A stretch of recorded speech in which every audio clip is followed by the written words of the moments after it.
According to the psychologist Dr. Albert Mehrabian, communication model consists of 3 elements. There are actually 3 V's: visual, vocal, and verbal. But how does that translate to our on-screen meetings? Hi, my name is Abbygale and welcome to It's a Beautiful Day. If you have not yet subscribed, please do that now. And then if you have questions or any comments or any suggestions, please write in the comment section below. And then do not forget to hit the notification bell so that we will actually get to notify you when we have our new videos.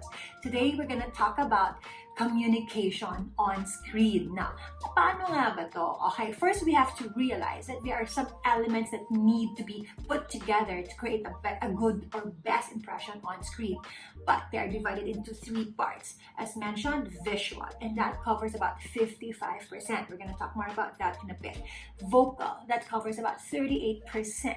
And the smallest one, which is verbal. Verbal are the words that we use. Now, come to think of it, for the longest time, akala natin, when we communicate, we need to have good words. Yes, we do. It still matters, it's still big. It is a big chunk of the pie. But the thing is, people would normally concentrate on what they see, and this has something to do with visual. Next to that, they will have to concentrate on how they hear you. That has something to do with the vocal or the tone or the tempo of the voice. Now, that part we can actually control because we know exactly when we use the wrong tone and we know exactly when we use the right tone. So basically today, I'd like to focus more on the visual, what people can see. Now, again, ang visual, napakalaki. 55% of that is all about visual. Now, when we talk about the makeup, the hair, the clothes, that's visual. The lights, the quality of the camera, that's still visual. But today we will be able to focus on one important thing, and that is particularly on body language. I'd like to share with you the do's and don'ts on body language while on screen. Okay, now, ang dami kagad niyan. Ang dami kagad niyan. I just have to concentrate on the top 5 positive and top 5 negative. So let's move on to this. First one, smile. It's a very, very important body language, but on screen means na nakaka-conscious because ang hirap ngumiti eh. So let me give you some tips on how to smile properly. First tip, happy thoughts. You need to make sure that you will only bring along with you happy thoughts before you face an on-screen meeting. Yung negative thoughts mo, iwan mo muna yan behind the door. Pero when you face a meeting, okay, on-screen meeting, you have to have happy thoughts. That's where it all begins. Happy lines. Ano yung happy lines? The happy lines are actually situated right there in the corners of your eyes. If you have no lines on the sides of your eyes as you smile, it will look like this. Parang nakakatakot. Fake na fake. So you just have to make sure that when you use those lines, well, some people will call them crow's feet, but I like calling them happy lines. So show off 1 or 2 or 3. The more lines that you have on the sides of your eyes, the happier you will look. Happy thoughts, happy lines, and happy curve. Ano yung happy curve? Anywhere you go, kapag nakita mo nakaganyan yan, that is happy, that is being positive. Pero pagka nakabaganyan, diba? So the smiling icon lang, ang nega na kagad. So to create that, you cannot say cheese because apparently ang cheese pulls your mouth downward. So what you do is you say A or 8. But then again, you have to practice. Okay, so happy thoughts, happy lines, and 8 or 8. Very true. So practice sa salamin, practice ka muna, and then let's have this muscle memorized, this particular movement. It's very, very important. Now, it has something to do with the voice as well. If you speak without a smile, this is exactly how I'm gonna sound. But if I put a smile on my face, lahat ng tono, lahat ng nagiging sing-sang tone talaga. So it makes a difference. You will not only look good, but you will also sound better. As mentioned before, okay, a smile is the cheapest form of cosmetic. You don't even have to buy it, you wear it. It makes everyone look so much better. So that's the first body language. You really have to smile on screen.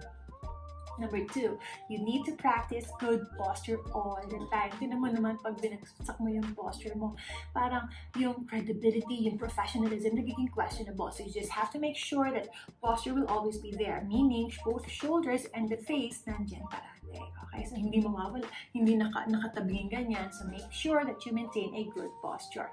Eye contact to the cam. Now this one, I'm still struggling with this because ang daling ma-distract na tumingin sa image mo. But the thing is, you really have to focus on where the camera is. Now, if you are on a laptop, then use green light, diba? But as much as possible, try to focus on the camera so that what will appear on the other side is you looking at them directly.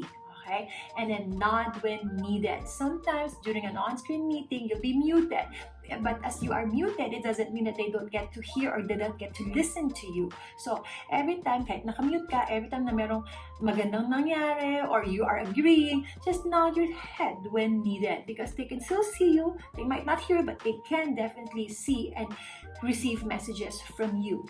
Number 5, lean forward. Look at the difference when I am leaning back. So this actually lose the interest. But when you are leaning forward, this actually gives you parang mas interesado ka. It gives them that feeling. So see to it that you're gonna be leaning forward. So top 5 body language lang yon. On the other side, on the other hand, let me talk about the negative body language. 5 lang, okay? Pero ang dami-dami nito.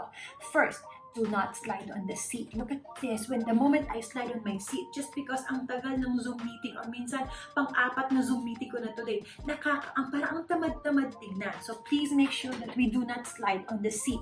Second one is we do not fidget, meaning yung nagbubuting-ting na kung ano-ano, ballpen, ginaganon-ganon. You know, it's fidgeting. Minsan buhok, it's fidgeting. And fidgeting is a negative body language. It doesn't convey professionalism. Swiveling your chair is another no-no. Look at this. Sometimes you do have this swiveling chair, so you get to do that. Tinamaan ko pa. So, do not swivel your chair because that is really distracting. Kahit maliit lang yung image mo sa Zoom meeting, it is still very distracting.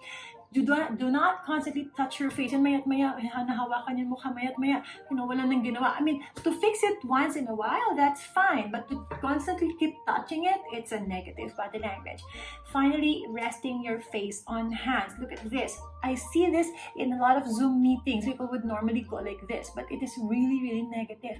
What it's saying is, I'm not so interested, I am so bored, but I want to be out of here. So please do not do any of this. Okay? I'm pretty sure marami ka pang maiisip na mga negative body language. Ang dami natin na i-experience or ang dami natin na witness na negative body language pagdating sa on-screen meeting. So let me know about that.